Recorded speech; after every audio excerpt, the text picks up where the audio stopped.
see that we have a quorum, so we'll get going just on some of the informational stuff here. I don't want to lose our TV viewing audience with too much dead air, so we won't want to disappoint our fans. But I'll open the June 29th, 2020 meeting of the Winchester Select Board. My name is Michael Betancourt. I serve as chair. With me this evening is Select Board members Jackie Welch, Mariano Golovoth, and joining us very shortly is Susan Verdicchio, our vice chair, and Amy Shapiro. Just to put some information out there, our next meetings are scheduled for Monday, July 20th in regular session, and Monday, August 3rd in regular session. And also moving on to a donation that's there, I'll accept a motion with gratitude to approve the donation from the ANCA Society to the Winchester Police Department. If somebody wants to move that. Yeah, so moved. I'll take a second. Appreciation, second. Yeah, thank you, Jackie. And I'll take a roll call vote with all in favor. Jackie? Yes. Mariano? Yes. And yes for me. The motion carries unanimously 3-0. I do see that Susan is joining us as well. And Lisa or Patty, if you're on, can you reach out to Amy to make sure that she has the right info? And I see. Just sent it to her. And Craig Rabe was trying to jump in as well. I'm just getting a few texts from folks that are in the other room.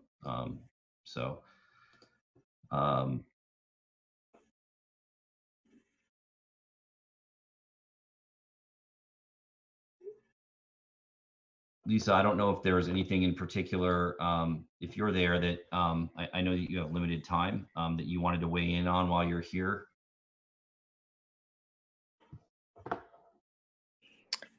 No, not at this time. I know there's a full agenda tonight. Okay.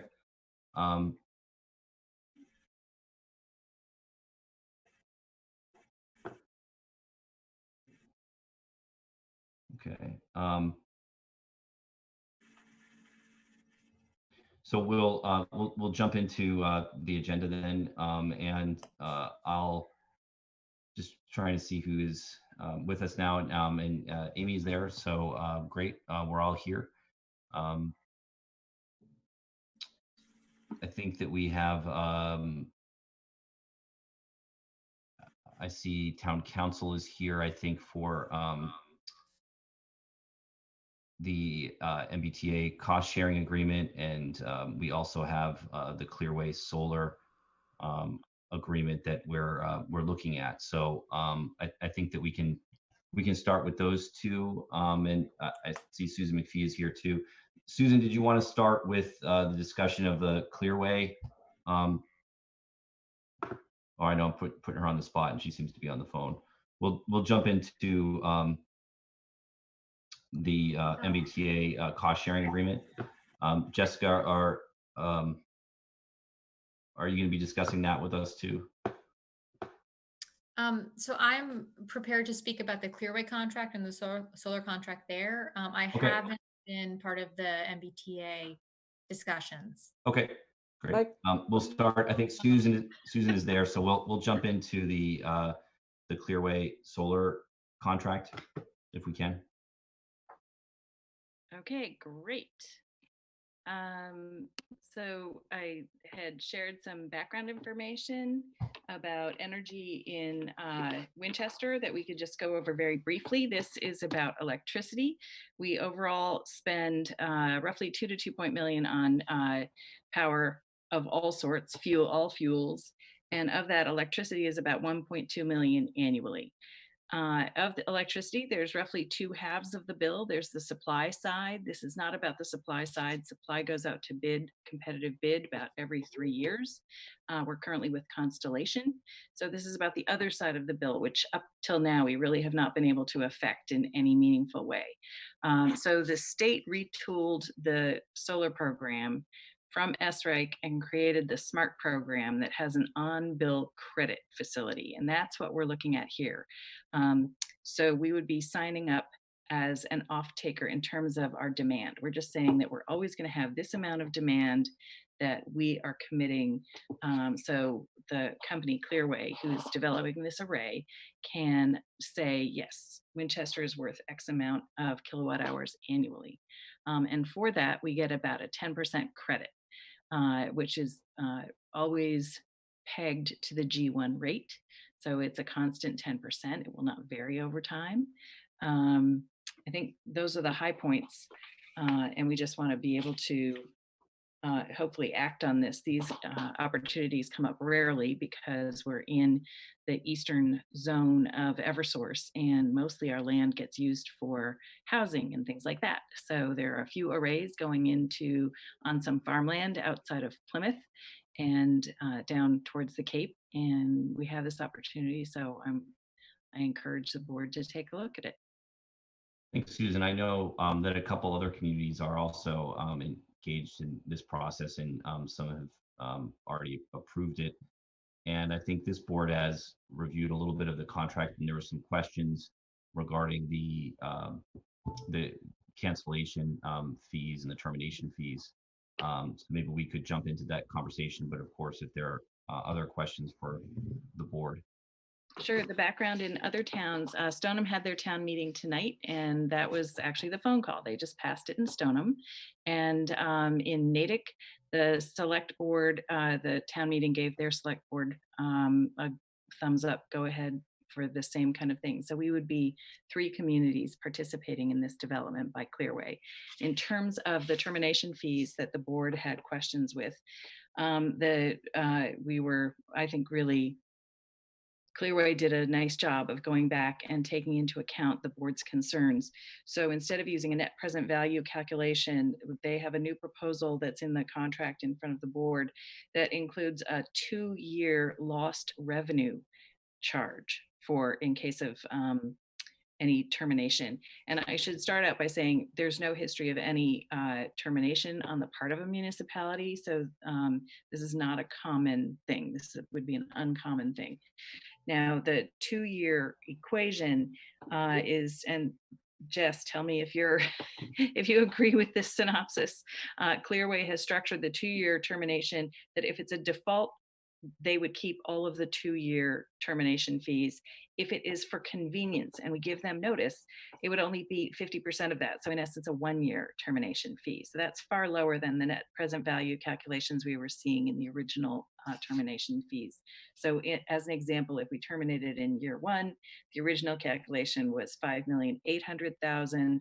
The new calculation is $790,000. And if we give them notice, it's half of that. So it really is a very different looking calculation. Now, this affects the contract in a couple different ways. In the original contract, the termination fees, we only had to give them 3 months notice. In the new one, it's 1 year notice.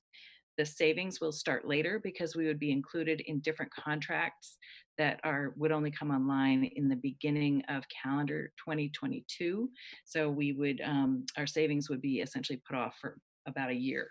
The original termination fees were refundable should the application, the usage, the on-bill credits be sold on to somebody else. The second, the newer, lower fees are not refundable at all. And the savings are basically the same, you know, the value to the town is the same regardless. And that value is roughly, it's 10% of 90% of our buildings' energy usage, electricity usage. Yeah, Susan, just to jump in a little bit there and provide a quick summary of sort of where we are with the contract. So that's exactly right. Susan has summarized the termination fee issue correctly, that Originally, it was $6 million, or up to $6 million potentially, and we said to Clearway that that's just not a number the town could consider, or the risk associated with that, as opposed to going forward on its normal utility bills. Just the optics didn't really, and the values just didn't seem quite right. So Clearway went back. At this point, in the current version of the draft that they've sent to us, the maximum termination fee would be, I think it's $1.1 million approximately. And as Susan said, there's sort of two ways that the contract can terminate. One would be if the town, or when that termination fee would become sort of active. One would be the event of a default on behalf of the town, which we think is pretty unlikely. That would be the town isn't credit worthy, doesn't pay, there's a misrepresentation in the contract, the town goes bankrupt, things that are sort of very unlikely for municipalities. So that would be the largest dollar amount. There's also the option for the town to terminate for convenience, which basically means that the town can just decide, the board could decide that they're not interested in pursuing the contract further, in which case there's a 1-year notice provision ahead of time, and then a non-refundable termination fee. So just using as an example, if it was normally a $1 million termination fee for a default, if we just terminated for convenience, it would be $500,000. So we think that that trade-off makes some sense, and certainly the values are closer to something that I think the board could consider. The sort of headline on where we are in the contract is that we're close, but not there quite yet. We know that this is an important contract for the town. It's 20 years, so we want to make sure that we get everything right. At the same time, we're trying to keep in mind that commercially, we think the town should feel ready to jump into the market and take advantage of this opportunity. So that's the status of the termination fee. That was sort of one of our outstanding items. The other would be pricing, just to make sure that that the board can feel comfortable and confident that the numbers are reasonable in terms of the credit price and the expected output for the different solar arrays. So we talked to the town manager's office about engaging a solar consultant to just very quickly look at the numbers and make sure that they feel like it's a reasonable deal for the town before we set things in motion for 20 years. So we're getting close, but we wanted to make sure that we presented the board with the most current information and answer any questions that folks might have after looking at the contract.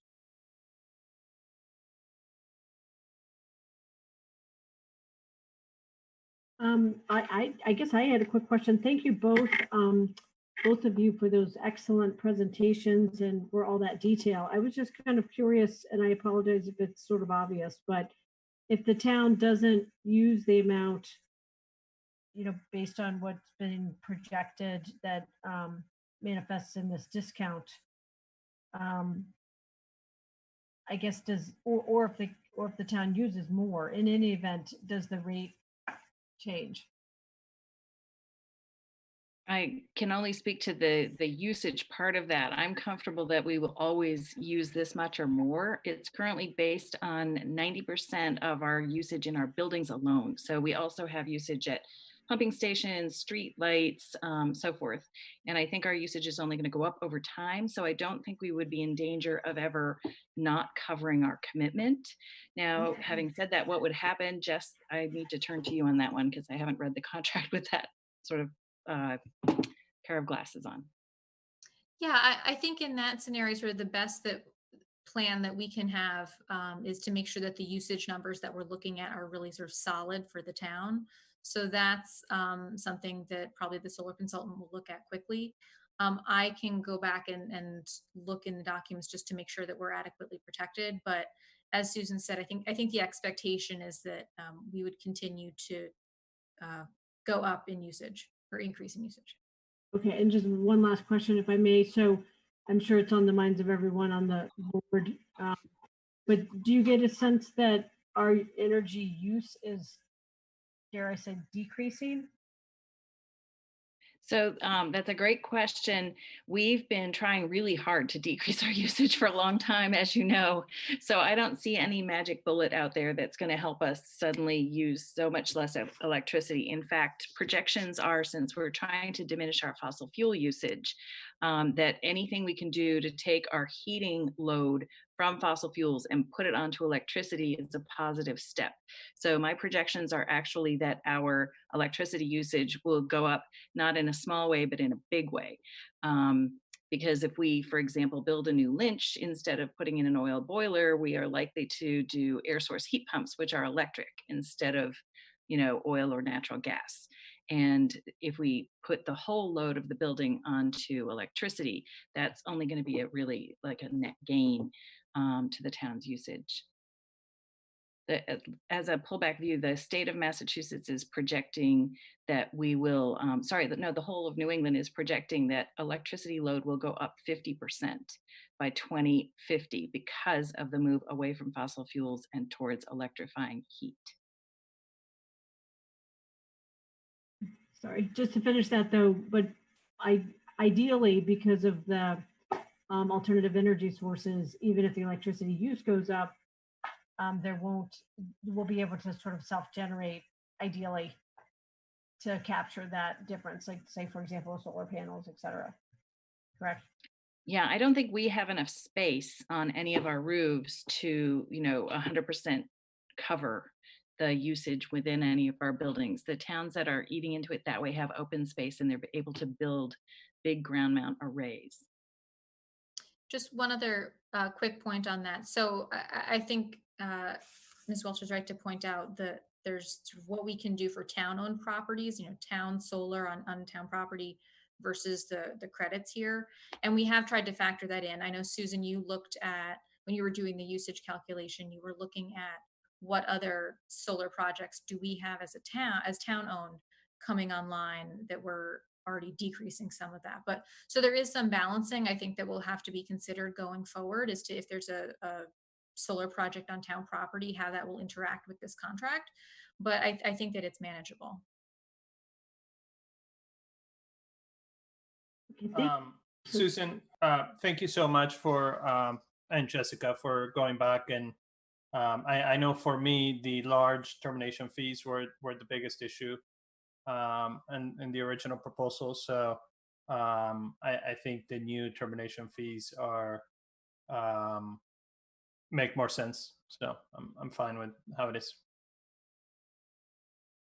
Great. Yeah, Are there other questions from the board, or do we feel comfortable with the contract in the way that we can move towards a vote?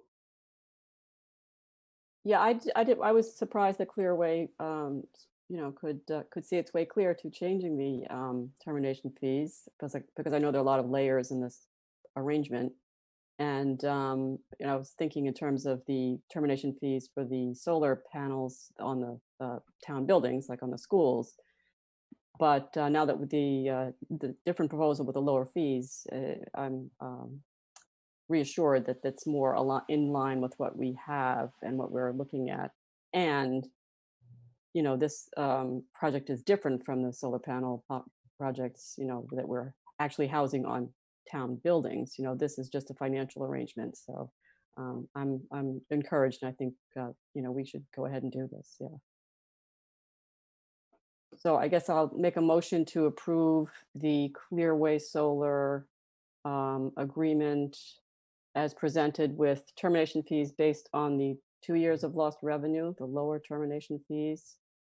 And I guess I should say, subject to review and approval by council. second. I'll take a roll call vote. All in favor: Mariano, Yes. Amy, Yes. Susan, Yes. Jackie, Yes. and yes for me. The motion carries unanimously, 5-0. Thank you, Susan. Really appreciate all your hard work on this and negotiating skills. I think it's a great opportunity for the town and consistent with what we've been doing. So thank you. Thank you all. Thank you, Susan and Jessica. Yes, thank you both. Thank So you. we'll jump into the next item that I think we have. Beth Rudolph, I think, is here, our town engineer, on the Mbta cost sharing agreement for us to vote on. Hello, how are you? Good. How are you, Beth? Good. I'm just looking at your agenda. Do you want to do the cost sharing agreement first or the crosswalk first? It, I can't, right, 'cause- okay. whoever is here, I guess, just whatever works for anyone. I mean, I think you're here for both, right? I'm here for both of them. Yeah.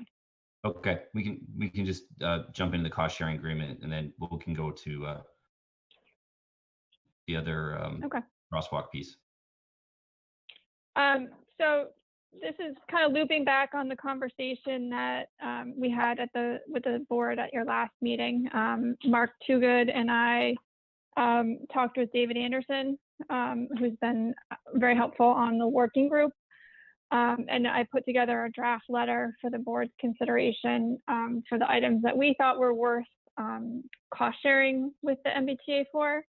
So if you'd like, I can just walk through that letter. Sure. Okay. Does everybody have a copy of it? It was in your packets. So this corresponds to the cost sharing. Do you want me to items. share?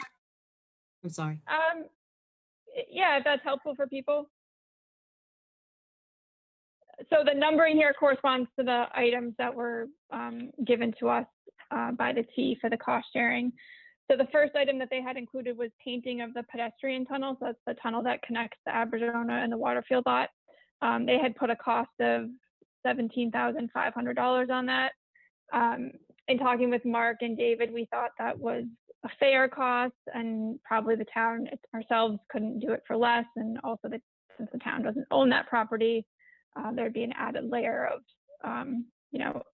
issues there. So the letter says that we would pay for it. However, we think that given the age of the station, that should really be part of the O&M plan for the station. So we sort of agreed to it, but kind of pushed back a little bit on it, saying, this really should just be part of your project. And so we'll see what they say. At David's recommendation, we also put a section in here about cleaning of the underpass and repainting of the steel associated with that for the Waterfield Road and the Quill Rotary. So we'll see what the T comes back on that item. Do you want me to stop and we can talk about each item as we go through, or you want me to just kind of go through everything and get to the end?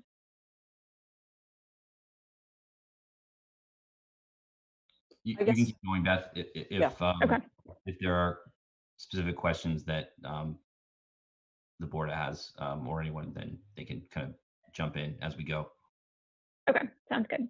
So item 2 was the town's involvement in the color selection. We, in talking with David, I think we all feel that we'll be able to select a standard color, and we wouldn't expect there to be any costs associated with that. Item 3 was pigeon protection.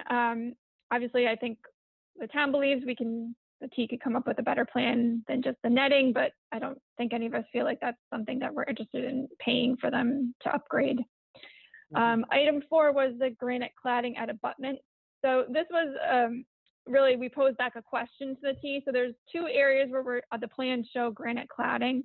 One is the new pier that's being constructed within the Quill Rotary, and another is on the inbound side of the Waterfield Road, southern side of the Waterfield Road Bridge. There's some cladding there that they show as granite in the plans. So the question is to break out those 2 costs. If I had to prioritize an area, and I think this is David's feeling as well, we would prioritize the granite cladding on the Waterfield side and not the pier in the Rotary. This is obviously open for conversation if the board feels like we should do both, do none, but we wanted to kind of see what the relative cost was for the 2. So this is a question back to the T. Preservation of the stone at the Arizona elevation, we had no comment on the T's comments there. Arizona ramp roof cantilever, this was not something we recommended contributing anything to in terms of cost sharing. Granite edging on the planter beds. We spoke with Julie Riemenschneider as well, who is a landscape architect and is on the working group. And she recommended one change to the plans in terms of removing some landscaping in the Arizona lot and kind of focusing on some other areas. So I think we felt like we would like to include this granite edging because her feeling was that nothing would really be able to survive with the amount of salt and sand and snow removal activities out there if we didn't do that. So I'm hopeful that that $8,500 number will come down a little bit from their estimate if we are removing some planting beds. So we'll have to kind of wait and see on that. Item 8 was the irrigation system. They had quoted a cost of $50,000 for the installation of an irrigation system, requesting the town provide cost sharing on that. Our recommendation was to focus the irrigation just on the plantings on Laraway Road, which is the most visible section of the plantings along at Laraway Road and the town commons. So hopefully that $50,000 number will come down a little bit. Item 9 is probably the biggest one here. So right now, we talked about this a little bit at the last meeting, they have a combination of salvaged stone and precast concrete on the ramp that runs along Laraway Road. So they are, in their cost sharing memo, they quoted a price of $80,000 to upgrade that all to the salvage stone. And I think we all felt this is a place where our money was well spent. Item 10 was another question back to the T about the solar panels. And we talked about this a little bit at our last meeting. And in talking with David Anderson, our recommendation was that that we pay, if it's agreeable, that we would pay to just upgrade the canopies to make those canopies solar ready and not actually have the T install the solar panels, and the town could potentially install those in the future. So this section is really just asking a little bit more information. And the last one was for the artwork, where David recommended that we have sort of a plug-in system where the town can change out the artwork as we would like along the stairs on Laraway Road. So hopefully this is something that we can further refine with the T as they finalize the design. And then the last statement was just to say that the town, although these are items that we would be interested in, the town can't commit to this until we have funding authorization from town meeting, which would be at the fall town meeting at the earliest.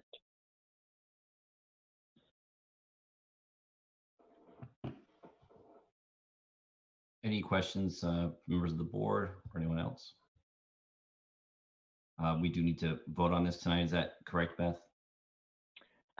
Yeah. And if there are questions or concerns, we can go back and revise it if you're not comfortable with voting on it as it is currently. But if everybody is okay with it, I think that's the recommendation.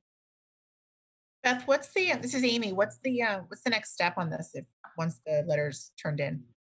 Will they respond with another? Yeah, so like I said, there are two things that we had questions about. So hopefully, they would respond very quickly to those items to kind of finalize those numbers so we could get an idea of what the total number might be. I would imagine that myself and Lisa and maybe David Anderson would have a call with the T to kind of talk through these comments, and then we hopefully get revised numbers for at least those two items from them. I know the T is still finalizing their plans with the goal of bidding the project this summer. So I imagine these items would need to be incorporated into those plans. Okay. Yeah, I think you've made a lot of progress, and you and David really, dug into this and focused a lot of these items. So I think this looks great. Thank you. Great. So if there aren't any other questions, I'll take a motion to approve the cost sharing agreement as presented. Yep. So I move that we approve the cost sharing agreement letter as presented and authorize the chair to send it to the MBTA. Second. I'll take a roll call vote. All in favor, Mariano? Yes. Amy? Yes. Jackie? Yes. Susan? Yes. And yes, for me, the motion carries unanimously 5-0. We'll jump in, Beth, to the next item, which is the crosswalk. Sure. Yep.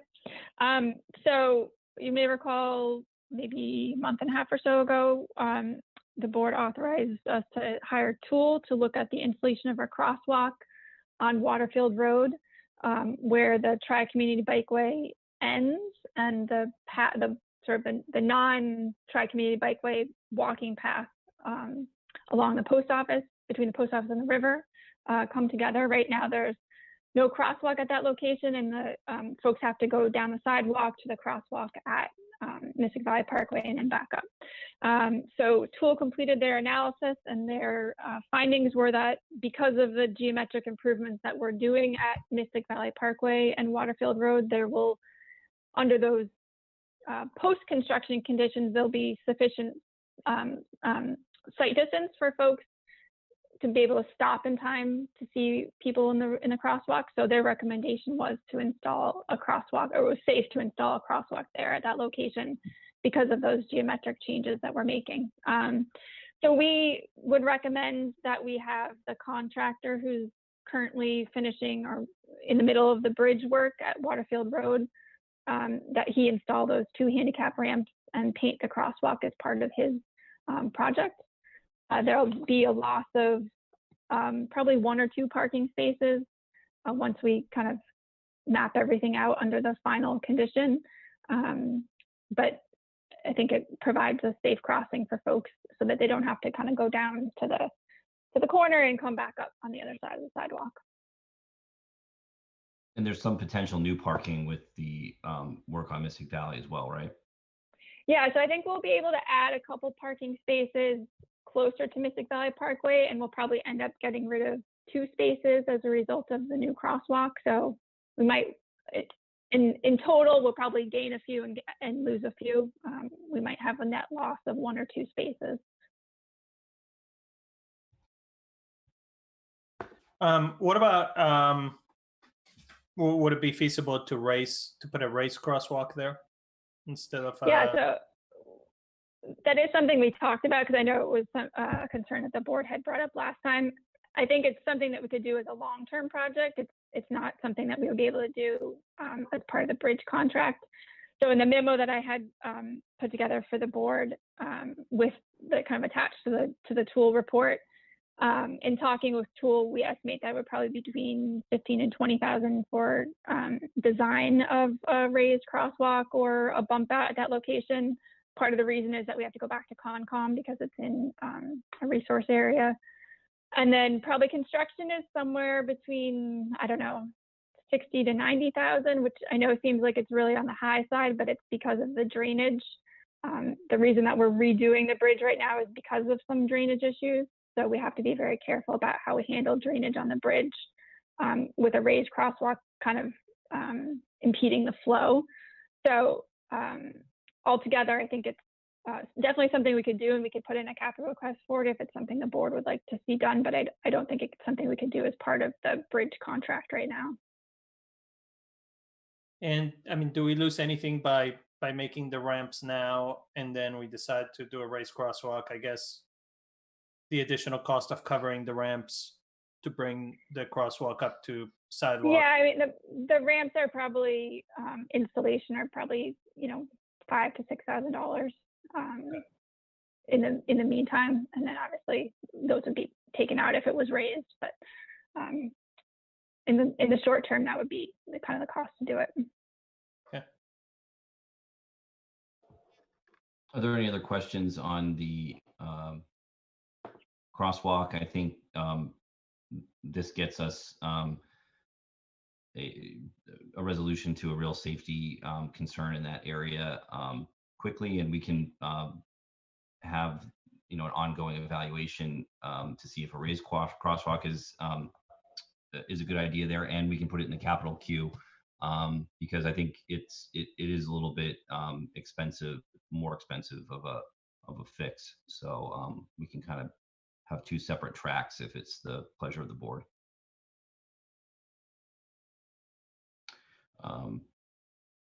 Any other questions? So I guess I would make a motion to approve installing a crosswalk across Waterfield there by the bridge, and having the DPW work with the contractor to do the work of installing the ramps and painting the crosswalk. Second. Thank you, Susan and Jackie. Take a roll call vote. All in favor. Mariano, Yes. Jackie, Yes. Susan, Yes. Amy, Yes. and yes for me. The motion carries unanimously 5-0. Thank you, Great, thank you. Beth. Appreciate it. Sure. Thank you, Beth. I was planning to stay for your next item as well, if there's any downtown traffic questions. Okay. So we will, I do see some folks here from the chamber and from retailers. That's what you're going to stick around for, Beth? Thompson Street. Thompson Street. Yeah. Sorry, I muted myself. Yes, yeah, I'll stick Okay. around for that one as Okay, well. good. Okay, so we'll go with the next agenda item, the Thompson Street closure assessment, cost sharing, and traffic calming, and we'll just kind of have an update there and a conversation. After that, we will take the matters from the audience, which I think there's going to be some members from the Conservation Commission here and from the neighborhood around the large Woburn project there. So just to let everyone know to hang tight. But we had been working with the Thompson Street closure for the past couple weeks and to see if it would bring additional foot traffic. And so we wanted to have a discussion of that, and as we had a chance to evaluate how it's gone. I don't know if anybody has any questions now, or I think Craig, I'm not sure if Craig is on from the chamber. I don't see you. Oh, there you are. Craig, I don't know if you wanted to kind of outline any of the feedback that you've received from members of the chamber, and certainly any members of the retailers there can speak as well. Yeah, there hasn't been as much traffic or use of the road as we had hoped, and it has taken up a lot of parking spots. And so I think if we are going to close the street, we need to do more to draw people in town. But I think the loss of some of the parking spaces, of those parking spaces at Thompson Street, at this point aren't worth closing off the street. I don't think there's much gain by that at this point. I do like the idea of it being closed off if we can do something more to attract and do more things downtown, but unless we are going to do something, it doesn't seem to be making a lot of sense to close it off as much as we are. There could be some times where you have it closed, but the parking spots are at a premium, and it'd be nice to be able to have those spots back on the street a lot of the time. Okay. Do you think that have you heard from other retailers or chamber members about other ideas for that space? I know that we closed it down with the intention of having a lot of foot traffic and making people feel comfortable about accessing the stores and the restaurants while social distancing. But I think we've had some success with events where we've had street closures, such as Spirit Night, and we probably just need to find the right balance. And I don't know if you've heard that from any of your members. Yeah, we haven't discussed it amongst the board yet. We're gonna have a board meeting on Wednesday. Artie has definitely expressed he's not in favor of having the street closed at the cost of the parking spots. And in terms of other things to do, no, we haven't. But there's something that we should discuss and talk about more. I mean, it's nice to have the opportunity to do that, but right now we're not taking advantage of it. So, and I haven't discussed it with the retailers, haven't had a conversation with them, and maybe that's something we could brainstorm on. What can we do to take advantage of it? I think the hours that it's closed, after most of the places are closed, like, at 5 o'clock at night. So it really doesn't hurt a lot of the businesses that are closed by 5. But we haven't had any discussion about encouraging other uses of the street, but there could be some. So if most of the retailers are closed when the street is closed, and we've added 77 new parking spots for 2-hour parking, within half a block of there. I don't understand why the loss of of those few parking spots is affecting businesses that you're saying are closed during the times that we're closing the street. So, I mean, I've been there on a Sunday and I see people, riding bikes and walking down the middle of the street and being able to social distance as they go from one end of Thompson Street to the other on Sundays. Obviously, only on Sundays. And I mean, I think part of the problem is that residents are not sure exactly when it's closed because we're not closing it enough. Like we should close it Saturday and Sunday and have retailers be able to expand onto the street so that people feel like they can go shopping there without having to go indoors. But I just don't understand this. Well, we lost parking even though we gained 5 times as much parking within half a block. And I'm not sure a lot of people know that parking is there, the 77 spots. So, they're not right in front of the stores. But, the times that I've been down there, there hasn't been much use of the street. So if we're not going to have any use of the street, we might as well have the street open. If we're going to have retailers do things during the day to take advantage of it, or we do things to bring people downtown, then we should do that. But if we're going to close, if we're going to close the street, we should do that. If we're not going to do that, we shouldn't close the street. So But I in would the love to evening, chime in if possible. what's that? I said I would love to chime in if possible. This is Valentina, and I'm at Salon Estetica on Thompson Street. And I did write a letter the other day to the 5 Select Board because we were very much in favor of the street closing down due to supporting the local restaurants. But we're talking restaurants in a plural aspect, not as a singular aspect.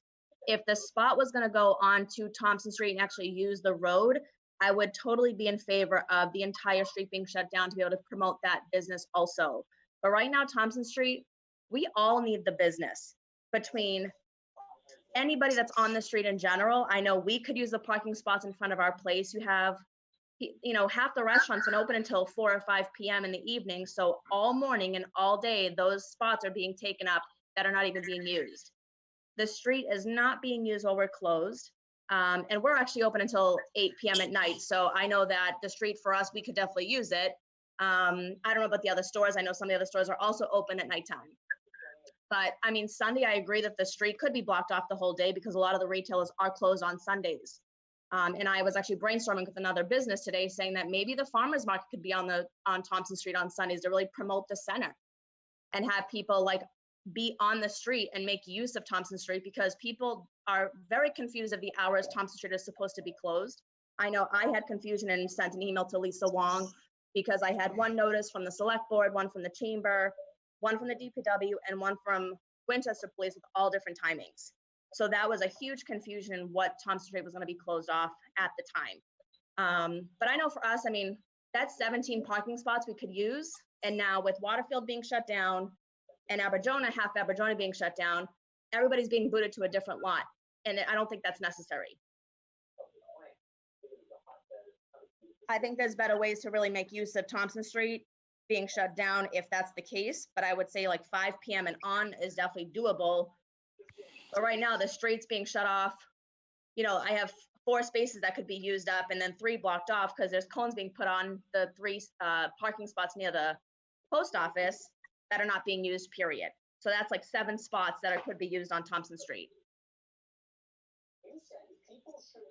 Thanks, Valentina. I don't know if there is anyone else that wanted to speak to that. Yeah, this is Amy, Mike. I just, so I think that we're talking about the closure of Thompson Street as one big thing. And I think that there's ways to tweak what we're doing with Thompson Street to help accommodate both the businesses and the restaurants. So I think we talked about this a little bit at the meeting on Friday, Craig, with the reopening committee, where we, I think it would be helpful to understand what periods of time are really detrimental to the businesses and what times would be really helpful for restaurants. And I feel like there's a middle ground that we're just not exploring yet.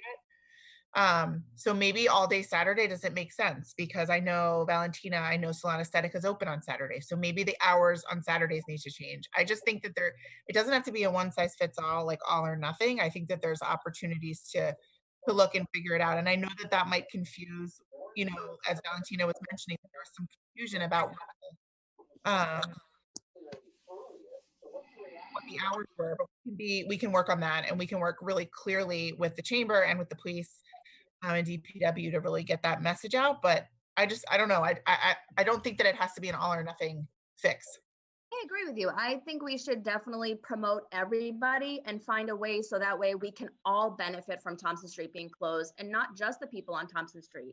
I mean, everybody that has been shut down so far, like we're all dying for business, and everybody's just operating to stay afloat because nobody's operating at full capacity. So, I mean, if we could work out a way that everybody benefits from Thompson Street being closed, whether it's like promoting the center, like everybody coming together and doing something to really boost foot traffic downtown, I think that'd be a really great idea because I know everybody could use it. I mean, we all talk amongst ourselves and we try to support each other, but I think there's a few of us on Thompson Street that really support each other. I don't think everybody is on the same board of really helping other businesses with each other. So it's kind of that disconnect there where some people are in it for themselves and everybody else is just trying to do what's right.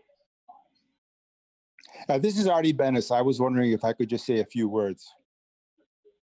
Yeah, we have lost parking spaces on Church Street, Thompson Street, on Main Street, Mount Vernon Street, and retail business today in Winchester, or it has been for a number of years, is the following. Winchester has become a destination shopping area. People want to go to their stores. They want to park as close as they possibly can. They want to go in and they want to do their business and they want to leave. This idea of people walking around and spending money and taking time, that was maybe good for the 80s, but it's not current. There are three things that are important for the life's blood of retail in Winchester, and they are parking, parking, and more parking. Taking away parking spaces is hamstringing the ability of small business to earn a living. The businesses have been closed for three months. Rent, utilities, insurance, taxes have all had to been paid before we can stop putting food on the table. I implore you, I respect all your thoughts. I know how much you are concerned about downtown Winchester, but if you want to save the businesses in downtown, please, please, please give them adequate parking. And I am more than happy to discuss 43 years of business in Winchester Center with any member of the select board that would like to come to my store and talk to me, or I'd be more than happy to buy anybody a cup of coffee and sit and explain the problems of the downtown merchants. Somebody that gets a guaranteed salary every week has no idea what it's like to run a small business. And I will leave it at that. And I thank you so much for your concern. Thank you, Artie, and thank you for participating in the process. I mean, I think to Amy's point, I don't know if there is a silver bullet for all of the woes of retailers. I will say anecdotally, the way that my family uses the town center is that we will go to multiple shops. We will park wherever we need to and walk into the town center. We'll go to CVS, we'll go restaurant, we'll get ice cream. You know, I can't think of a situation where we drive and park in the town center just for one singular item and then leave. So I think there's, you know, everybody uses it in a different way. And maybe where we can do better is adding some programming along Thompson Street when we have a closure. I think what I've seen in other communities where this has become the norm, where a lot of main streets are being shut down for pedestrian traffic. I think that there's more seating available for people to congregate. There's games for kids to interact with. There's there's a lot more for people to do. And I think that, we were moving very quickly on this. And, when you have a sawhorse in front of a street closed down with all the other construction that we have going on in town all the time, I think to a lot of people that don't know and we didn't message properly, it just looks like another construction project, and they didn't know how to engage with it. So I have faith that there is an answer for us when we find that balance. And we're certainly, I think we need to have a conversation with the chamber and on parking and closures that include retailers as well. I don't know why that has not been the process so far. It's very. I mean, I apologize for that. But is there, Craig? I don't know if there is a recommendation that you would have for moving forward now with closures that make sense. I've heard that Sunday, from the retailer's perspective, I've received emails and information, talked to people that Sunday seems to be working very well, or at least has the most benefit. Are we okay staying closed in evenings on Thompson Street, or is there another way for balance? I don't have an answer for that. It wouldn't be a bad idea talking to the retailers, but just when I look down there in the evenings, I don't see many people using it, and I see a lot of empty spaces right down there. So, it's like, what's the point of closing it off if there's not going to generate any activity, and we've got all these empty parking spaces at the time? I think it is good to, we want to help people when they're open, but then again, we don't want to take away parking spaces when they're open. So I don't have an answer, but I do think if we're not going to do anything to promote and bring people downtown, or have the merchants take advantage of that space, then what's the point of closing it? Craig, when's the next chamber meeting? Wednesday at noon. It's Wednesday at noon. Is that the full chamber or just the executive board, or? That's the full chamber. The full chamber. Is it possible for us to have some time there with staff, and hopefully involving some of the retailers, making effort for those conversations to be a little bit more inclusive? It's going to be hard for us to resolve all these issues tonight just in a live session, but in the meantime, I don't know if there's something that we can do relative to closures. Yeah, I think we could probably carve out 15 minutes, but in reality, probably a good half hour to hour. A separate meeting would make sense, focused on this with the retailers and some chamber members and the select board and stuff to really hammer it out. What should we do in the meantime? I don't know if there's other comments from the members of the select board.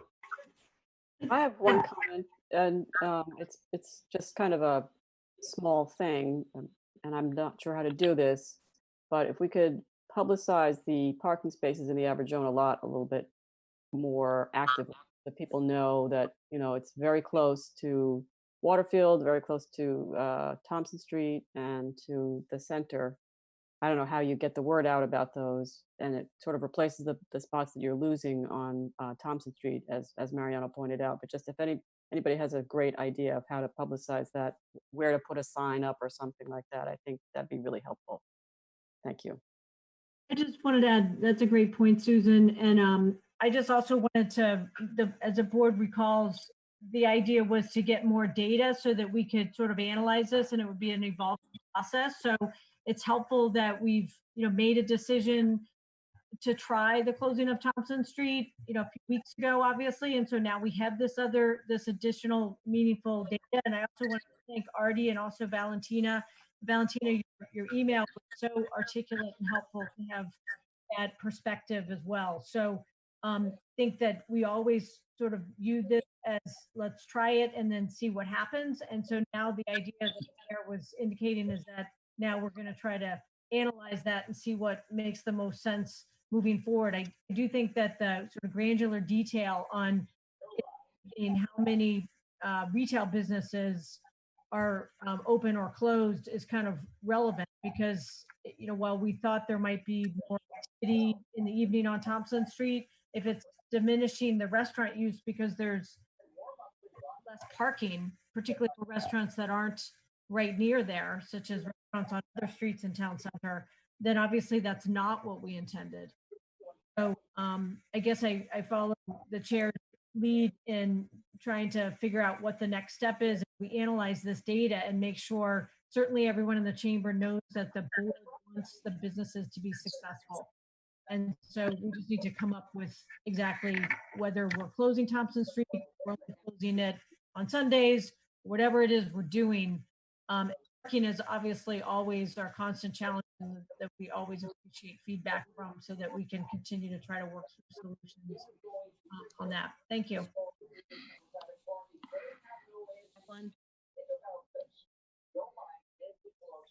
Okay, so is it the pleasure of the board that we keep the existing closures in place, or we dial them back while we evaluate and connect with the retailers in the chamber? I guess I'm kind of curious. It seems like there's a consensus that Sunday during the daytime has been sort of more positive than negative on the closure of Thompson Street, but obviously I would want to check if that's the case. But if the balance is working against, it not being positive in the evenings, then maybe that's something we should scale back. So for example, not have it closed on, one of those evenings. So that's the part I'm just not quite understanding, is that if the majority of the stores are closed in the evenings, I don't quite understand why that's the issue. I can understand Saturday during the day, absolutely. I understand that, and I actually think that that's something that we're doing right now, and I can't remember the exact hours that we're doing right now. I think that makes sense to just do Sunday, but in the evenings, I mean, this is not a sort of like bill that they will come type of situation. I think, we can certainly talk about doing things to bring people down to the town center in the evenings to, make the most of the closure of Thompson Street. But I just feel that if they're coming down and there's a bunch of closed stores on Thompson Street in the evenings, I don't see that there's an issue with parking, number one. And number two, that's going to not, there's not going to be a lot of interest in coming down if all of the stores are closed. So it's kind of like a catch-22, I guess, is what in my mind. So I think what I would, I think, first of all, Mike, can you just remind us of can you just remind us of the closure times at the moment? I do know that it's Thursday and Friday and Saturday at the moment, starting at 5 p.m. Yep. And on Saturday, it goes from 5 p.m. through Sunday and into Monday morning at 6 a.m. when they take the block off the road. Okay, that's what I thought. So Valentina, just for you, so I know you said you were open till 8. Is that true of every evening? So if it's staying Thursday, Friday, Saturday, we're open Thursdays till 8, Fridays until 6, and then Saturdays until 5. Okay. So the Saturdays night, we don't mind, because it just helps. It's Saturday night, it's like date night and people are going out. But I have to say, like, I left work this past Saturday at 5:30. There was not one person walking Thompson Street or in a restaurant or outside the restaurant. I'm okay with Sundays because it's like family day. People frequent the center, they're getting their coffee and they're out and about. But like today's Monday, we were open because now we have to open 6 days a week to make do for everything. And you have the end of the street blocked off, and that's not being used until at least 4 or 5. So, that space is being taken up that could be used for the other merchants that are actually open during the day that really need those spaces. So, okay, we've got to move on. I just know that we don't have one quick comment, and I'll go. What are you going to do about the 30 plus prime spaces that have disappeared on Mount Vernon Street, on Main Street, on Thompson Street, on Church Street?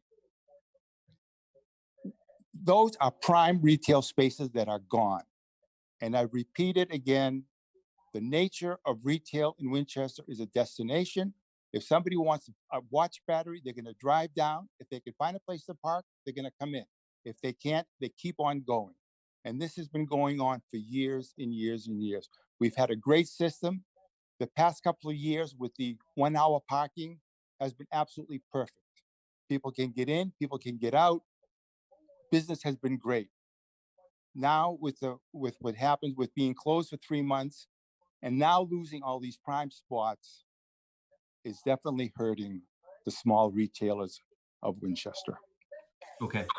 Thanks, Artie. So we're going to move on. So we'll Craig will connect with you and some of the retailers this week to see if we can have a conversation. I'll revisit this at the end of our meeting tonight. We just have a lot to push through, and I don't think that we're going to, there's just it's a lot bigger question than what we can get to right now. So we've got some people that have been waiting for us for over an hour. So Yep.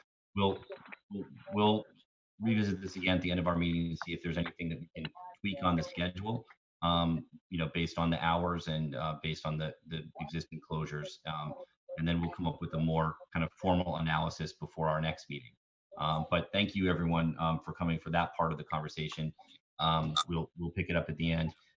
So as I mentioned, I do see Ashley Stevens here from discuss the Verizon franchise agreement from the recommendation from the Cable Advisory Committee. And if we can pick that up quickly, I would like to move forward with that and have a vote if there is, unless there are questions from members of the select board. This franchise agreement was voted 8-0 by the Cable Advisory Committee. And so I think we've been dealing with this a little bit. And Ashley, I don't know if there's anything that we need to consider that's beyond what's in front of us. No, I don't think so. Appreciate the select board's attention. The Verizon license expired on June 16th. I feel terrible about that. I started this process of renewal 3 years in advance, knowing it was going to be long, and we ran out at the end. I'm afraid due to my incompetence, I was so focused on trying to get a quorum, I forgot to put for a Cable Advisory Committee meeting, I forgot to post it, so it wasn't valid. So we had to postpone, so I apologize for that. So this agreement achieves WinCam's biggest objective, which is to get an HD channel. And we don't get it automatically. We have to write a letter. I have asked Dave Gauthier to draft that letter, and I am assuming that if the board approves this license, then Lisa will be able to send that letter in the name of the issuing authority, the town, afterwards. We have got good money, $220,000 in capital funds payable over 2 years and 1 day from June 16th. WinCam is pleased about that. We have an issue of operating funds.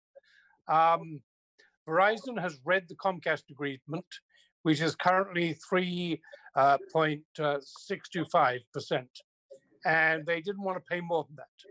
We have persuaded them to pay the continuing 5% until the Comcast license renews, and we are determined to make sure that Comcast renews at 5%, not at 3.625.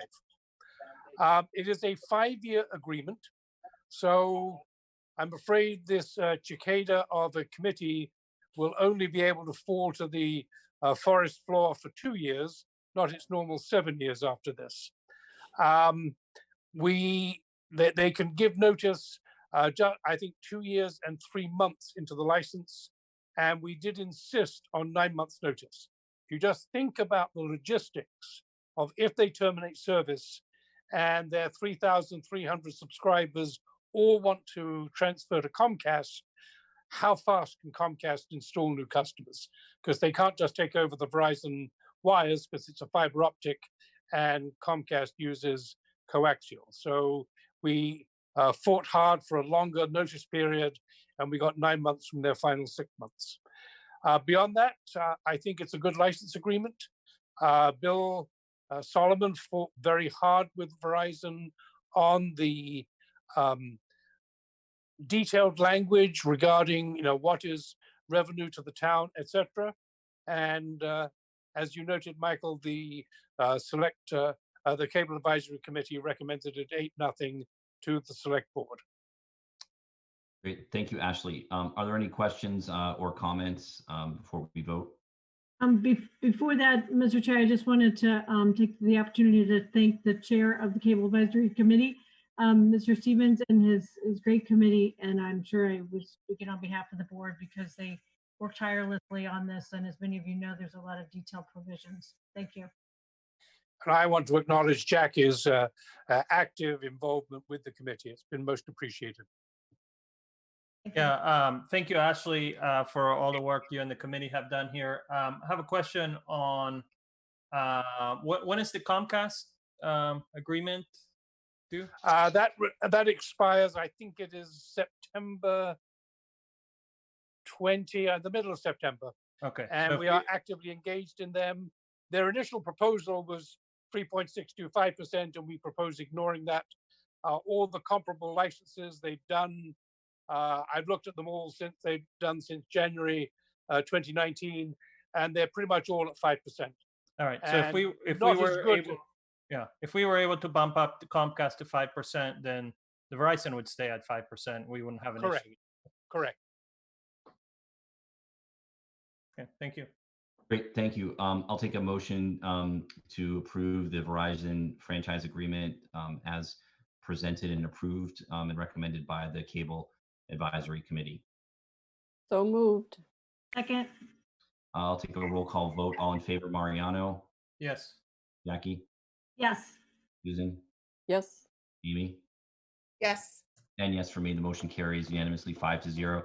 Thank you so much, Ashley. We really appreciate all the work that you've done here. I like that shirt too. I'm not sure where you got it, but it's a good one. Primark in Tottenham Court Road in London, and I am down on the Cape. So that's why you're getting the more informal one. And I will be back before you within the next 3 months on Comcast. Thank you very much. Thank you. Okay, bye-bye. So now we'll move to the matters from the audience. And I'll take any comments. I know there are some folks here, as I mentioned earlier, regarding the Woburn project. And I'm not sure if Anne is still with us. Anne, there you are. So you now I can see you. And I did prepare some slides for you to go over the project Okay. to bring you guys up to date. Let me see if I can get those up. Yeah, you got it. Let me try to find them. You can also share screen. I can also just give you the link here right now. I'm going to give the link to everyone. It's fine. You can have the Yeah, link. it's all set to be shared. So Oh, are you able to share that, Patty, or you want? if she sends it to me, yes. Okay. Oh, I can do it right here too. You can. Yes, also you can. You can, Ann, because it's. You want me to share my screen? The screen is yours, Anne. Sure. Okay. For it. Then you have control of it. Okay, so now are you viewing my screen, my beautiful purple screen? Not yet. It's starting. There we go. There it is. Hey. Lavender. All right. Yeah, beautiful lavender. So here's my slides. All right, so I want to get rid of you guys. All right, so the project is called The Vale. It's an apt name because it is a small town. It really. It's been ongoing for about 3 years now. The neighborhood has met with the developer, with the planning board. That's our planning board, and usually individual members of the planning board. With Mike Day, we've met with Lewis's office, and we've met with Winchester Conservation. We've attended multiple meetings in Winchester over the last few years. We have an email list amongst ourselves. It is not my email list, but I tend to dominate it. Sometimes the email list is totally inactive. Sometimes it's just Ann Sarah screaming at windmills. And sometimes it's sometimes it's really a vibrant email list like it is right now. We also have met amongst ourselves. We have a deep concern about this project, as we should. The project is going to change the character of Winchester. Certainly the Northeast character, the character in the Northeast of town, possibly the character even further into Winchester. We have a brainstorming document that we are using to place, we have a lot of these emails, they go back and forth, and then finally we'll put the issue on this brainstorming document. I have a link for you to that document at the end. And what I'm meeting with you hopefully today is because at this point, We need help getting specific conditions written into the various permits that are going on in Woburn. We also have very specific mitigation requests to ask of you. All right, this is the existing lot, and this area here to the lower left is all wetlands. It's totally unusable. The wetlands actually extend off to the lower left of the screen. It is unbuildable and unusable to them. There is a large hill here next to 93. Their proposal will be to blast this entire area that I am going over with my mouse. Mouses move kind of funky in Zoom, so I'm not sure if you can see that. Their existing neighborhood on the screen here is what I call the Sunset neighborhood. And most of the active neighborhoods that are critical about this project do live here, although a lot of people are critical in the general northeast of Winchester. I live well off of the screen, for example. The next slide. All right, just to review quickly, what are the projects? What are the developers? The major developer is called Leggett McCall. I call them Leggett. They are proposing a large commercial redevelopment. This is the area of the land that Woburn wants to be developed because the commercial brings them a lot of money. There is also a little medical office building here. I always forget about it. There is an area that is an assisted care living center. That's going to be next to 93. Next to that, there's apartments. And next to that, there's townhomes. The townhomes truly loom right over this neighborhood in Sunset. The apartments and townhomes have been concatenated into one project called Pulte. That's the name of the developer. The assisted care living center is sometimes called LCS and sometimes called Delaney. They are a group from Texas. There's this red star. I've put that there because of two reasons. First, there is a single family home development in Winchester being done there. The development to date tries to avoid that development. There is also, very important, a roadway being proposed. It is the only access roadway to the development, the only one. And Winchester has a huge cudgel of power because if they cannot build this roadway, I don't see how they can have any kind of secondary access to their development. It is not clear that they can, by right, build that roadway. It is not clear to me that they will get a Conservation Commission permit to build that if they want to add pavement to an existing easement that is there. They may not be able to do that. If they want to widen that easement, they may not be able to do that. So this roadway is not a given. It is a real lot of power that Winchester ought to be using. This whole area that's green is leftover wetlands. It is not usable area. Leggett wants to potentially give Winchester the land in Winchester, which is down here. It might be dirt. It might be dirty. It might have contamination. Don't think that they're being some kind of a superhero by giving us a conservation easement because they do not want to use that land. They don't want to be liable for it. They cannot use it. It's dead wood for them. All right, the commercial area, it is all paved now. See how it's paved? And then this area, all the rest of the southern area near Winchester, the whole area that abuts Winchester is virgin area. They need to do extensive cut in here, lots of blasting in this area next to 93. And that's all going to be filled in the area near Sunset. Very important to understand that there is no real phasing. Everyone's talking about this project is phased, blah, blah, blah. No, the project really is not phased. The project is an absolute entanglement of all of these different projects. It starts with earthwork and blasting. That is part of the commercial NOI. And it ends with the stormwater systems being completed in the commercial NOI. So there isn't any real phasing at all. All right, Woburn, this is a regulatory history very quickly. Woburn created an HSOD, I think it was 2017. That's an overlay district. Ann Sarah is not a fan of overlay districts. Leah has made very many changes to the HOSOD since that time. At this point, it's highly fine-tuned to whatever Leggett wants. I don't understand how it is not spot zoning. Woburn has also approved a master plan. This was a cartoon layout. It involved no kind of analysis, no stormwater analysis, for example, no analysis whatsoever. It merely was a cartoon. They then did a MIPA. They went through the MIPA process. I dropped out at the ENF.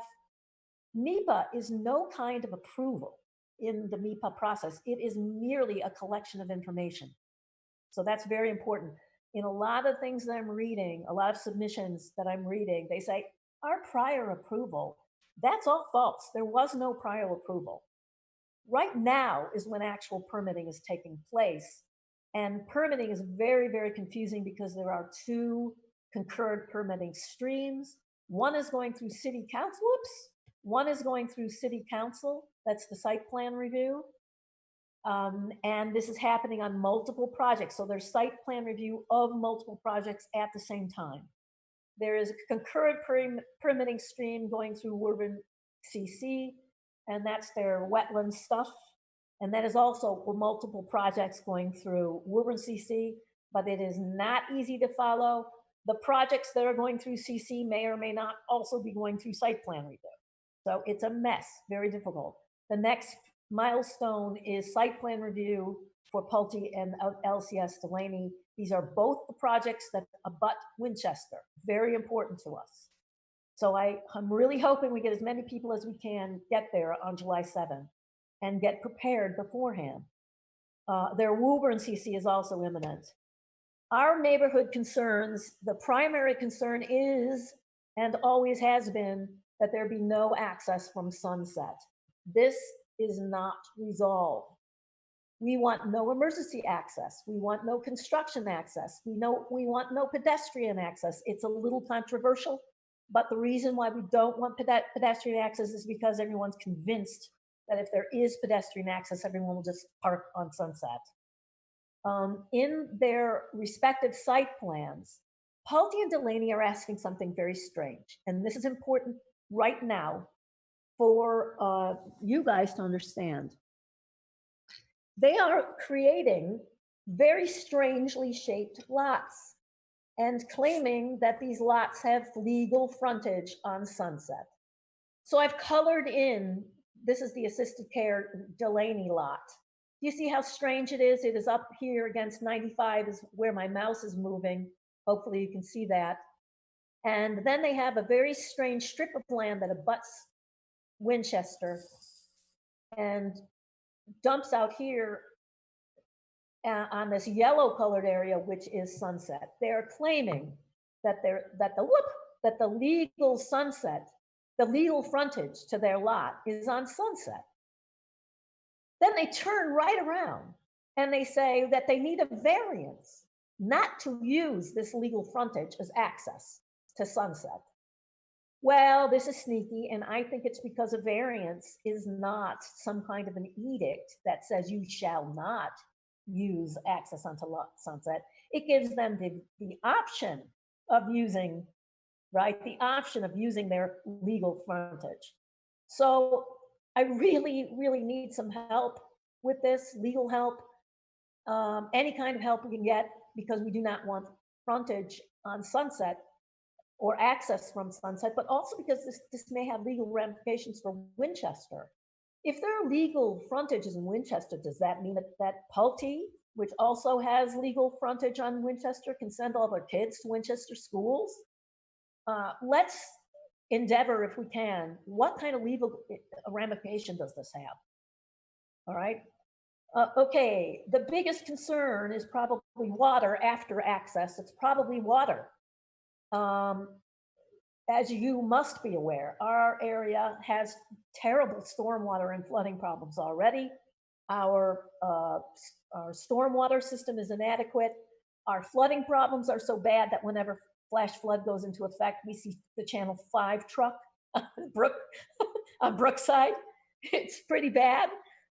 We've spent, as a town, hundreds, millions of dollars to improve our systems, And that's all really could be somewhat jeopardized by this project. So we need some conditions, we need help, we need expertise, everything to help us to protect ourselves from this project concerning water. Water is broken down into two areas, stormwater and flooding. Stormwater is water running down a hill, flooding is water running out of the river, up from the river, right? And there are two they are making two engineering presentations. One is called the stormwater presentation, stormwater report, sorry. Their approach right now as an entire project is to literally dump water into Winchester at the Winchester line. They compensate for this by increasing, I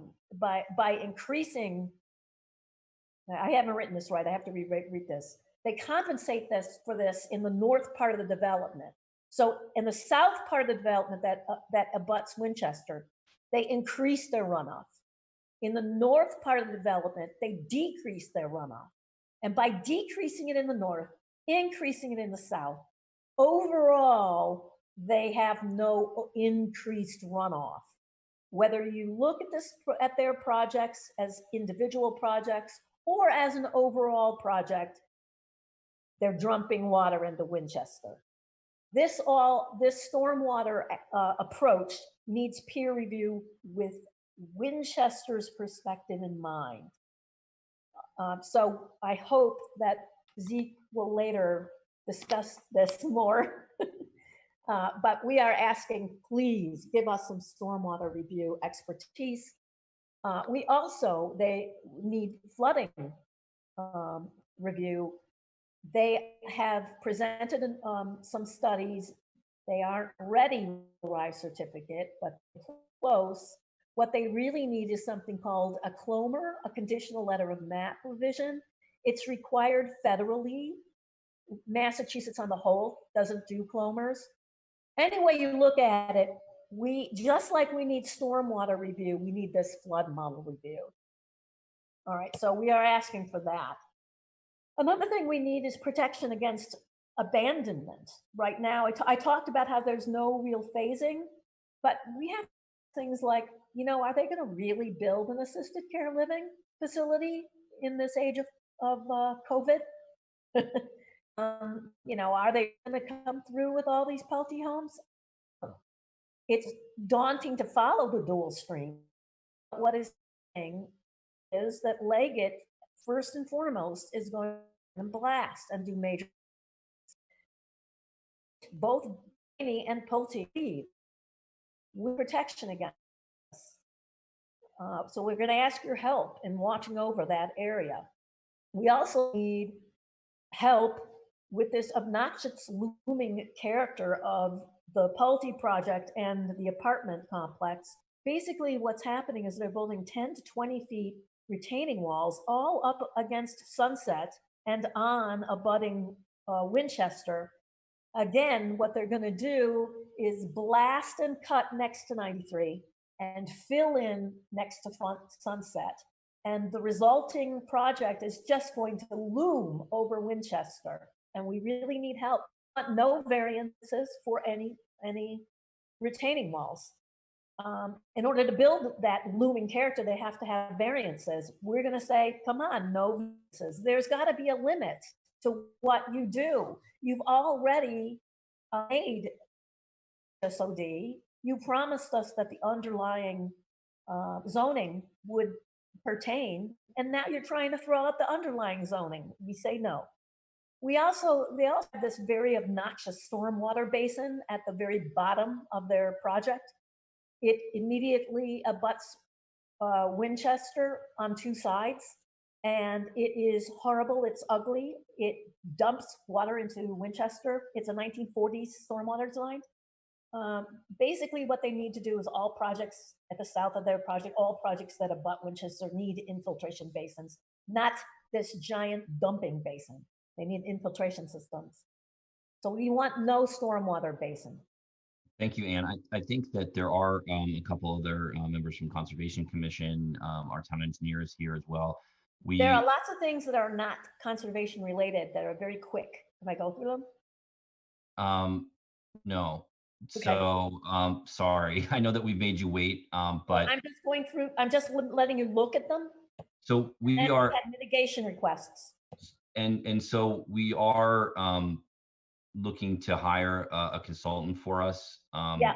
And so that would be, kind of the next step. I know that this kind of came up at the last minute for the board. So certainly we appreciate your slides. And if you want to also, send them to the board, we can review them too. And as we kind of work through the process, but we are looking for someone to advise us on what to do at this point and consult us on next steps. And so we would be happy to have you involved in that process in any way that you'd want to. But I know that there are some other folks that have been waiting here. I see, Zeke and David too. So if anybody feels like they want to contribute to the conversation, please feel free to jump in. The neighbors would love to have meetings with one or two select board meetings pending. I don't know if you want to do that. We would also love to have some kind of a subcommittee made for this project. Yeah, I think it's a good idea. And the next meeting is July 7th. Oh, you're right. I know. But that's the next meeting for the Conservation Commission in Woburn, right? That's the next mission. That's the next meeting for Woburn. That's the next meeting for the select board in Woburn too. I mean, that is not a conservation meeting. That is a site permit meeting. Okay. All right. Well, we can try to get something scheduled with one or more of us, and sooner than later. Maybe a subcommittee probably makes sense. David, I don't know if you had any comments. Thanks, Mike. I was actually let Zeke make the first comments. Oh, okay, great. Thanks. Hey, Zeke, how are you? Good, thanks. Thanks for having me tonight, and thanks for taking the time, everybody. I'd like to reflect a lot of what Sarah just described. I think Conservation Commission, whose sole responsibility is wetland protection and open space protection, would really like to have a focus on the stormwater on the south side of the project and having that be captured. It's a direct impact to the Winchester wetlands, and that to us is relatively unacceptable. We'd like to see some help, and I'm really happy to hear you guys say you're willing to support some kind of consultant to investigate. What I'd like to see is really, a 1,000-foot level peer review, as opposed to the nitty-gritty or the 10,000-foot executive summary.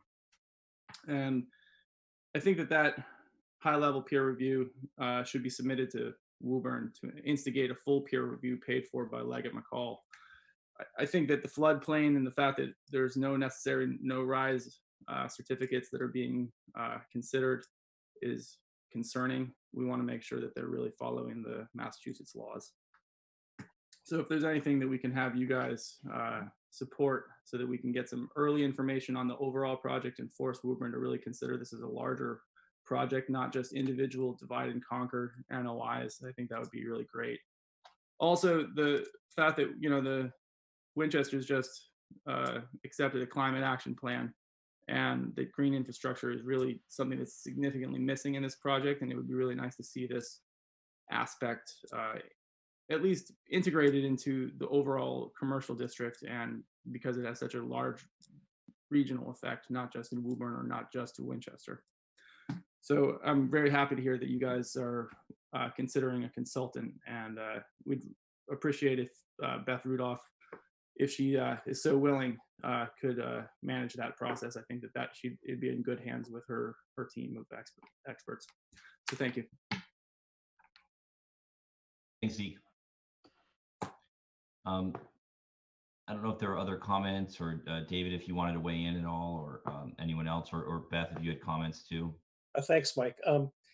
Yeah, Anne and Zeke have summed up, I think, most of the critical areas, but I would point out that there's sort of two levels at which to think about this. Anne has given extensive discussion and could give much more. She's put a lot of work into this, and very good work, as to, let's call it the engineering specifics. But Zeke alluded to the climate action plan and the fact that this is a 100-acre site. It stretches from Sunset and Forest all the way up to Montvale. and along 93. And showed a picture which makes clear the number of trees, or at least the forested area which is being cut down. There's no less than three streams and rivers that are involved. Lots of animals, as Anne's last slide showed. So I think it's critical that in addition to digging into the engineering aspects, that there is a overlay of thought added to this as to how they are developing the site to reflect the environmental impact, which will be region-wide. And it will be very much so that. And so we've engaged Jason Lewis, and he's reached out to the senator that represents Woburn, as well as a representative, to get them thinking about the win-win aspects that would be here if we do add that overlay of minimizing the environmental impact of what is inevitably going to happen at that particular site. So that conversation has been joined, and no reason at this point in time to think that they aren't at least willing to open discussions. So I've reached out to the Woburn Conservation Commission and hope to have a meeting with them. Their next meeting, by the way, is not yet on any calendar. We didn't make this comment, but the representative from Leggett McCall did come to the Conservation Commission and walked us through. So there's at least some channels that are open, and no reason to fear the worst. I do drive down Lexington Street and took a look at those most recent developments that they put in Woburn, and to me, they're amazing. There's not a tree in sight, and every tree has been hacked down. And so that they give a lot of thought to, green infrastructure has me concerned. And so I am looking forward to this conversation and hoping for the best. Great, thank you. I don't know if there are any other comments or questions or. Yeah, I have a few comments. I'll be quick. I don't know if there's anyone else who's from the team there with Sarah and Dave and Zeke, but I just wanted to first of all thank you, Anne, and for your incredible presentation and all of your hard work. Obviously, your background is shown and exemplified in the professionalism of the slides. Extremely informative to the board and also to all those who are watching tonight. And thank you so much to all of you for that hard work. It's important not only for that area of town, but our entire town, and as was pointed out by Dave, the region as well. As the chair and our board is aware, there is a statute that you guys are probably aware as well for 53G that, with respect to consultants and the fees that go along with that, borne by the developer. And so I don't know if you guys have presented to the planning board. It's probably something that our engineering staff may have already advised you of. I'm a little unclear of exactly where the Winchester border are. I completely understand Anne's points about the impact on Winchester, whether or not it's specifically on Winchester property or not. So I totally get that. I'm not in any way suggesting that if the whole thing isn't on Winchester land, that it doesn't matter. It's quite the opposite. But in any event, so I'm not sure exactly, if all the town's boards and resources have been kind of accessed by your team, but it certainly strikes me that there should be some expertise that's on Winchester's behalf that is made known to the developer and the folks in our neighboring towns, the good folks in our neighboring towns, because these interests that have been identified so professionally tonight are certainly very important interests to the town. Thank you so much. Thank you, Jackie. Any other comments or questions? So we will, Anne and Zeke and David, we will follow up with you on our progress. We are looking for a consultant. We typically use VHB, but they are consulting in other areas of the project. So we're going to be looking around for someone, and certainly would welcome your help. And we will do our best to get a meeting on the schedule with the neighborhood too, as soon as we can. Thank you.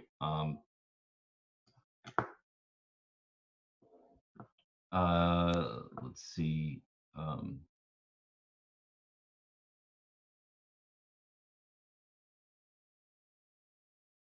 So we'll just kind of go down the list at this point, and the other items that we have on our agenda tonight are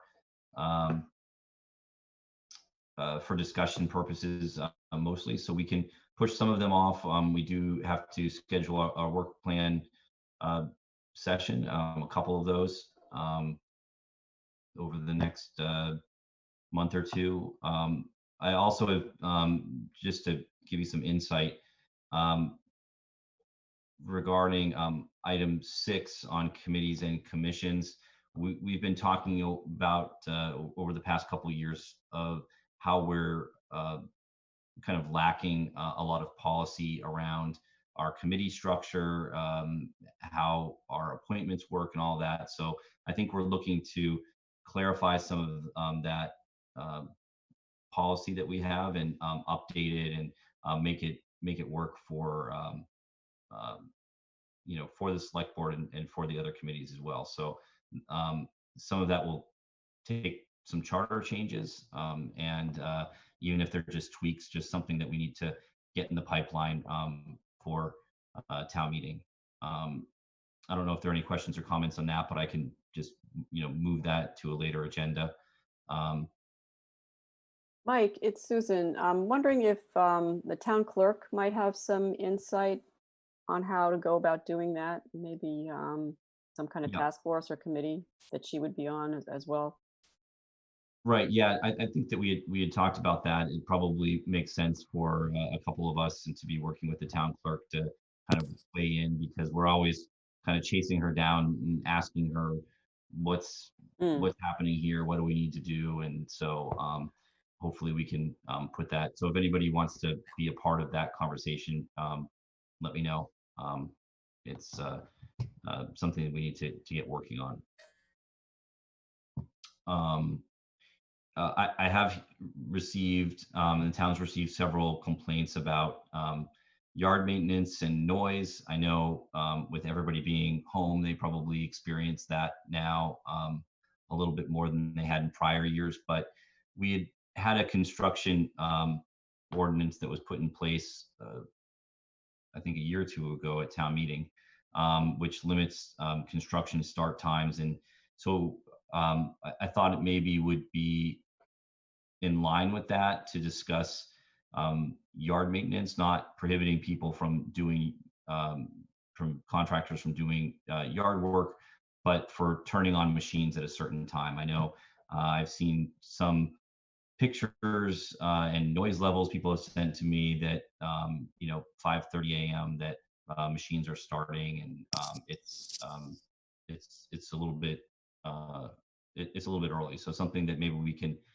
not do a separate noise ordinance, but something we can add on to the construction ordinance that's in place for town meeting. Just something for discussion down the road if anybody has feelings about that. So the other item for discussion on our agenda, number 5, is the Equity and Anti-Racism Task Force. So we talked about this a little bit at prior meetings, and something I wanted to add on to our agenda as a static item. So we've had some conversations with the school committee about wanting to engage more formally at the policy level with having a lens to really peer through some of the policy that we're making, decisions we're making, to make sure that we're consistent and in line with our values per the human rights statement and kind of our expectations from the community. So I don't know if anybody has any thoughts about that per se. It's really an avenue for us to evaluate and create policy for the future.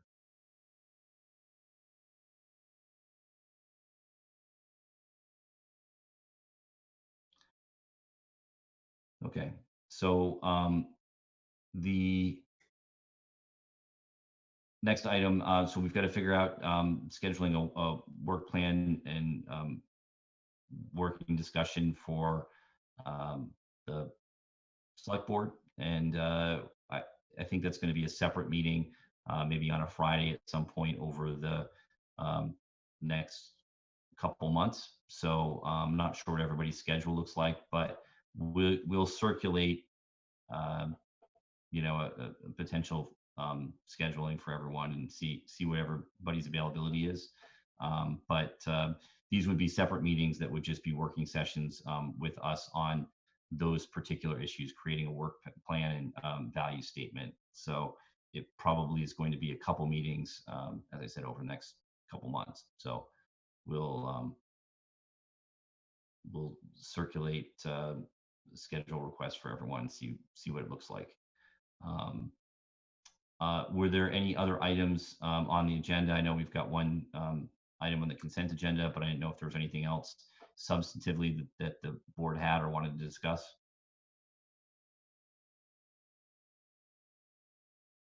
Okay, seeing none, we'll move to the consent agenda. Mike, did we renew the controller's contract on public session? Oh, that's right. Yes, we have to vote that now, don't we? And I did mention that we were going to return briefly to the item number 4 as well. I wanted to jump to that consent agenda because I think we had forgotten it our last meeting. So let's just take that and then we can return to the comptroller's contract if possible. So under the consent agenda, there's a staging and parking permit request for Lopresti Contracting Incorporated for 711 Thompson Street to replace the brick facade on top of the storefront. So I'll take a motion to approve that staging and parking permit. So I move that we approve a staging and parking permit at 7 to 11 Thompson Street for Lopresti Contracting in order to repair the facade. Second.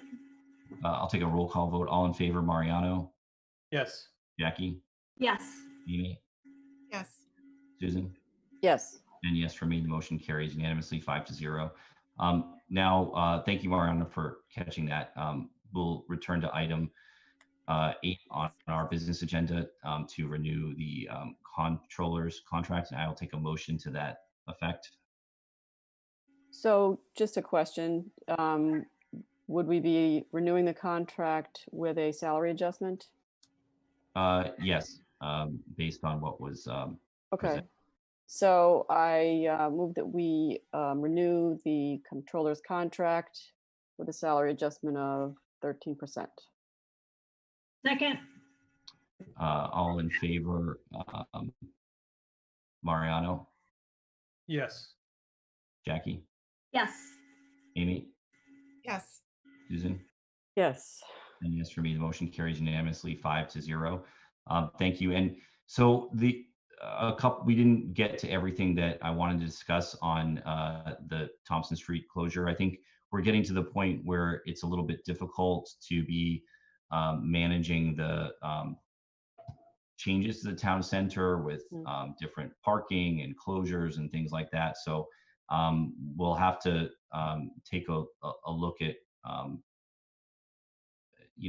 at engaging the retailers and the chamber together and having a little bit better communication there. The cost sharing piece of that was on there because I've had some requests from some of the businesses and some of the restaurants who really had to put a lot of large outlay of cash in order to kind of comply with a lot of our safety guidelines. I mean, all those barriers, all those tents that you see, all of that stuff for businesses that have been, kind of nearly closed or running, on fumes for several months is it's a big ask, So so there was a request to see if the select board would, either create some sort of grant system to help them at least a little bit offset some of those costs. I don't know what the board's feeling is on that. We certainly have the hospital pilot agreement that funds us for similar projects every year. I don't know if that would be a source that we could use, but it might be a good idea. It's been a lot, I think, on some of those businesses. Mike, do you think we could have some sort of order of magnitude or an estimate for how much, we're talking about? I think that wouldn't be that difficult to do, to kind of itemize it a little bit, just so we know what we're talking about doing. Yeah, I think that it's for us, our funding would be limited relative to what their outlay has been. I mean, there's thousands and thousands of dollars that the restaurants have put into place in particular. And we wouldn't be able to, necessarily make up for that. But I think that we would be able to, offset it somewhat. So it's just maybe if we can come up with a sum of money and we can reach out to some of them, as you mentioned, Susan, but if we come up with a sum of money and then we just kind of have it as a limit and kind of a grant process that they apply to and say, we had to buy these barriers, we had to buy whatever it was, upgrade electrical or whatever the system is, maybe we could field some of that if the board had interest. Yeah, there was some talk of the sort of the supplies needed as well on Friday. That I think that should be included as well. The hand sanitizer and that type of thing. I also think that we should encourage, and maybe that's part of our meeting too with the chamber, to encourage some sort of bulk purchasing. Because I feel like if the chamber were able to organize some of that we might have the opportunity to save some money there as well for everybody, for all the businesses. Yeah, that's a good idea. I'm holding my nephew, by the way. That's the baby. Oh my God. Yeah. So on the cost sharing piece, I think direct grants to businesses, be an issue. I think maybe providing like what Amy suggested, providing protective equipment, things like that, that we might be able to buy in bulk and distribute might make sense. Something else, we heard from the chamber that, closing Thompson Street is an opportunity, but it seems to be right now a missed opportunity because the businesses are not using it. They're not holding events. Retailers are not expanding onto Thompson Street. So maybe using some funds from the town to help to work cooperatively with the chamber on some events, helping to market events and letting residents know that the town center is open for business and that the street is closed during the day on Sundays and people can walk around and social distance. And and then from the standpoint of closing Thompson Street, I've heard all the feedback from residents has been extremely positive on closing it during the day on Sunday. I think closing it in the evenings, 5 to 10, Thursday, Friday, and Saturday, I haven't heard it be as positive, just because it's hard to know when it's open, when it's closed. So I think I'd be okay with saying, hey, let's not close at 5 to 10 p.m.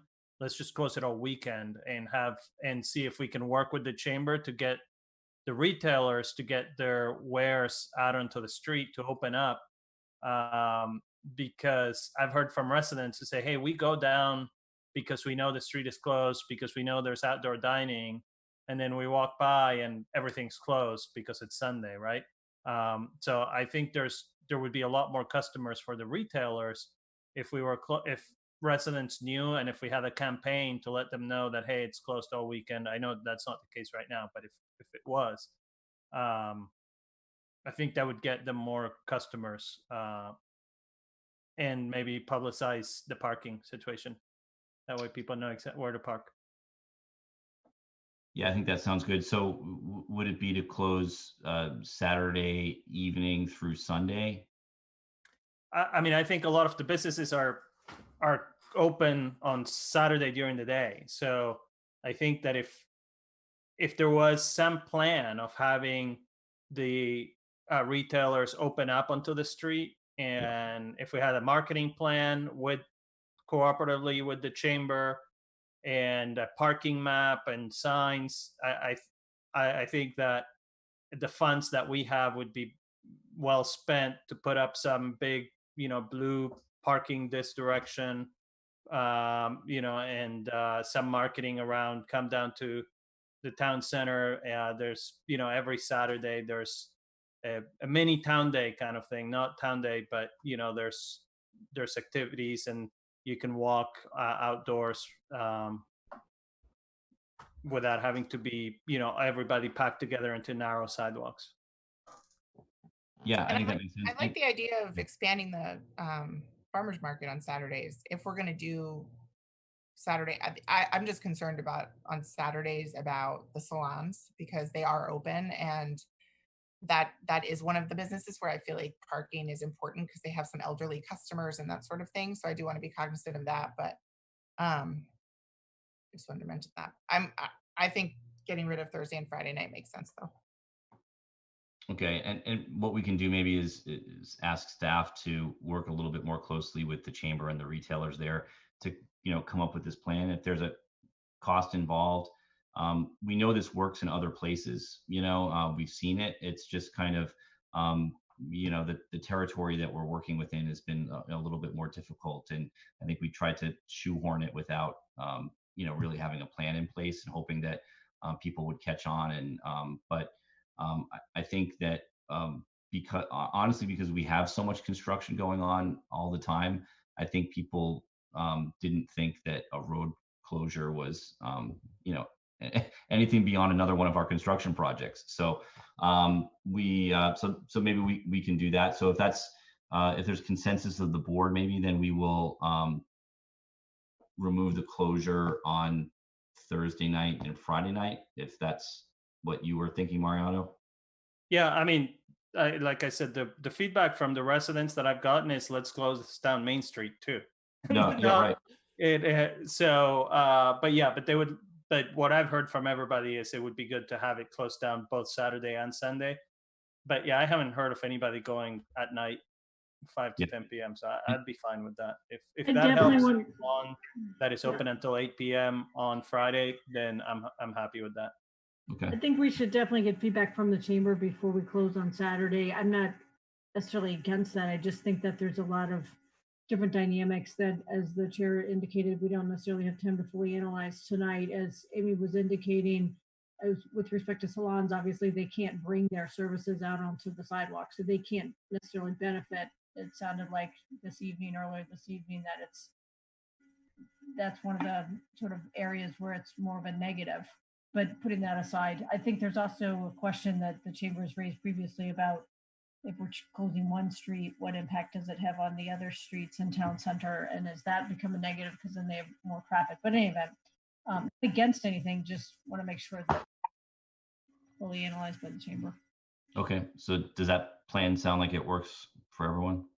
Yeah, I think we should wait on Saturday during the day. I'm okay with Saturday evening, and definitely Sunday. Right now, Saturday evening, right all the way through.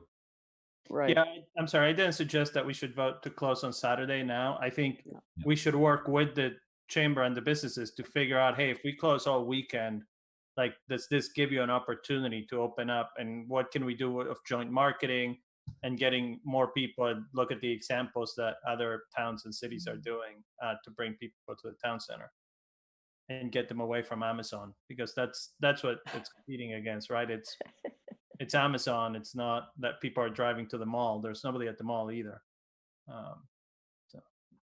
Great. Okay. Well, we'll work on that and message that and follow up with the chamber. Are we going to do anything? Are we going to change anything?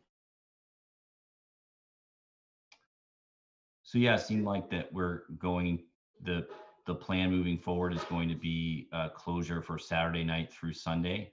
We're going to kind of remove the Thursday and Friday piece of the Thompson Street closure. If there's consensus to that, we can. I'm on board with that. Yeah, because I think Thursday and Friday nights are a little less used, and the retailers really need that time. And we'll work with the chamber and the retailers or some of the business there. I think, as Valentina was saying, that if the Spot could extend their restaurant space out to Thompson Street, maybe it would be a different situation, and maybe we could work with the retailers to get some some tents out on the street so they can be selling things too. It's there's a lot of possibilities for us to explore with them. So was there anything else? Otherwise, I'll take a motion to adjourn. So I move that we adjourn. Second. All in favor? I'll take a roll call vote. Mariano, Yes. Jackie, Yes. Susan, Yes. Amy. Yes.